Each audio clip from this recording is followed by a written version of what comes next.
आमदार राष्ट्रवादी काँग्रेस पक्षाचे आमच्याबरोबर आहेत। निकाल लागलेला आहे त्याबद्दल मी स्वतः म्हणजे आश्चर्यचकित पण झालेलो आहे। आम्ही कमी पडलो आणि जे सातत्याने बातम्या देण्याचा प्रयत्न मीडियामध्ये आम्ही पाहतोय की कोणतरी आमचे विरोधक सांगतात की आम्ही ह्यांनी संपर्क साधला त्यांनी संपर्क साधला, असं काही झालेलं नाहीये। सगळ्या आमदार राष्ट्रवादी काँग्रेस पक्षाचे आमच्याबरोबर आहेत, हे अतिशय स्पष्ट चित्र आम्हाला आज पाहायला मिळालेलं आहे। अर्थात विरोधकांनी काय बोलावं तो त्यांचा अधिकार आहे, मला बाकीच्यांच्याबद्दल काही बोलायचं नाही।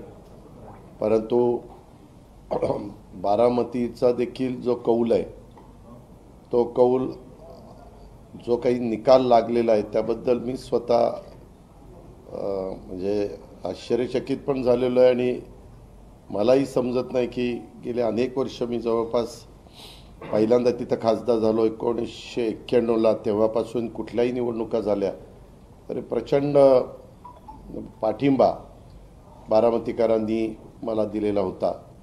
यावेळेस सामोरं जाण्याचा निर्णय घेतलेला आहे आणि त्याच्या संदर्भात आमची महायुती आहे, त्या महायुतीमधले देखील जे प्रमुख आहेत एकनाथराव शिंदे असतील, देवेंद्रजी असतील, यांच्याशी पण चर्चा करून मागं लोकसभेच्या 48 जागांच्या संदर्भातला महायुतीचा निर्णय होत असताना त्याच्यामध्ये काही त्रुटी राहिल्या, कुठं आपण कमी पडलो, ह्यावेळेस आम्हाला साधारण एक गोष्ट जाणवली, मुस्लिम समाज हा आमच्यापासून दूर गेलेला होता। संविधानाच्या बद्दलचा जो काही मुद्दा विरोधकांनी मांडला आणि यांना 400 पार, अबकी बार 400 पार, हे यांना संविधान बदलायचे, घटना बदलायची, असं काहीतरी एक त्यांनी प्रचार केला आणि त्याही प्रचाराला मागासवर्गीय समाजाने थोडा बहुत त्यांच्या मनामध्ये बिंबवण्यात ते सगळे यशस्वी झाले। नंतर आरक्षणाच्या संदर्भातला पण मुद्दा काही बाबतीमध्ये तुम्ही जर मराठवाड्यातल्या जागा बघितल्या तर संभाजीनगरची जागा सोडली तर बाकी एकही जागा महायुतीची त्या परिसरामध्ये येऊ शकली नाही। अशा काही गोष्टी साधारण ह्या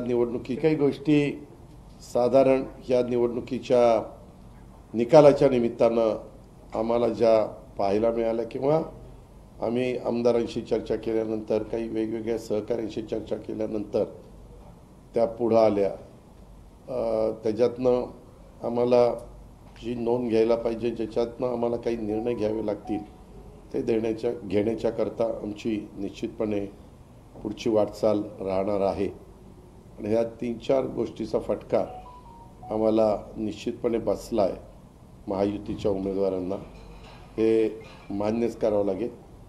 एकदा अपयश मिळाल्यानंतर त्याच्यातल्या ज्या काही गोष्टी ह्या गोष्टीमुळं आपल्याला अपयश मिळालं आहे, त्याच्यात आपण कमी पडलो, हे आमच्या लक्षात आलेलं आहे।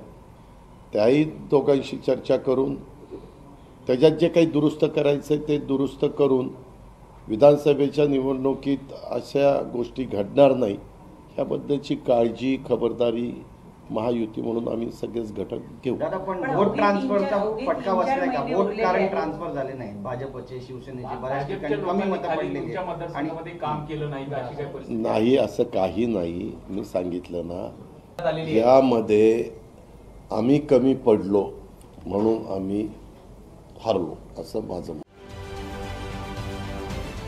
महाराष्ट्रातील सर्व बातम्यांचे विश्वासार्ह व्यासपीठ, सकाळच्या सर्व सोशल मीडिया प्लॅटफॉर्मला लाईक, फॉलो आणि सबस्क्राईब करा। तसंच सर्व नोटिफिकेशनसाठी बेल आयकॉन प्रेस करायला विसरू नका।